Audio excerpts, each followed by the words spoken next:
Mad मावा खे ख़बर ॾींदा हलूं त मैड फरीदाबाद काछे में बरसातनि तबाही मचाए छॾी। काछे जबल एरिया में नयूं वहियूं आयूं आहिनि। काछे जे 20 ॻोठनि जा रस्ता बंदि थी विया आहिनि। हवाले खां वधीक तफ़सील ॿुधाए रहियो आहे मैड में अवामी न्यूज़ जो रिपोर्टर अली सन पंहिंजी रिपोर्ट में।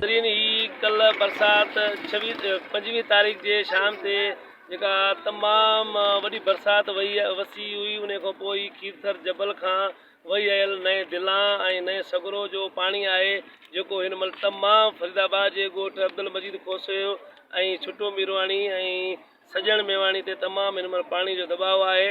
ऐं फरीदाबाद जे वेझो शाह गोदलियो रोड ते हिकिड़ो मोड़ आहे, जेको असांजो हर चकर में नए लोड़े वेंदी आहे। हिन महिल असां उन पॉइंट ते बीठा आहियूं ऐं उन्हनि जे इलाइक़े वासियुनि खां पुछंदासीं त उन्हनि जो छा रदमल आहे। फरीदाबाद खां जेका शाह गोदले खां नए अचे थी फरीदाबाद, इहा काफ़ी ॻोठनि खे नुक़सानु आहे। छुटो मीरवाणी आहे, मजीद खोसे जो ॻोठु तमामु बासर ॿुॾी वियो आहे।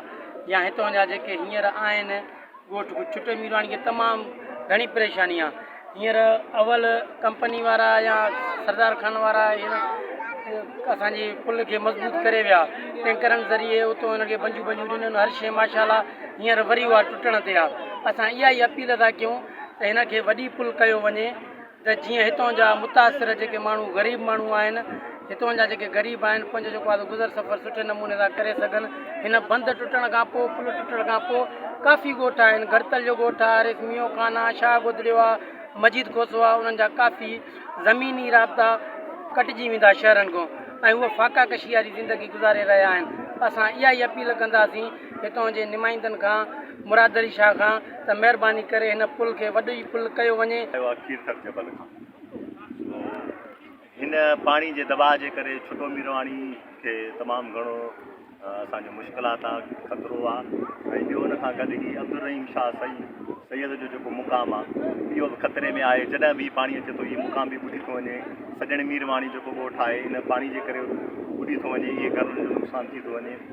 ऐं वॾे में वॾो ख़तरो छुटो मीरवाणी खे आहे।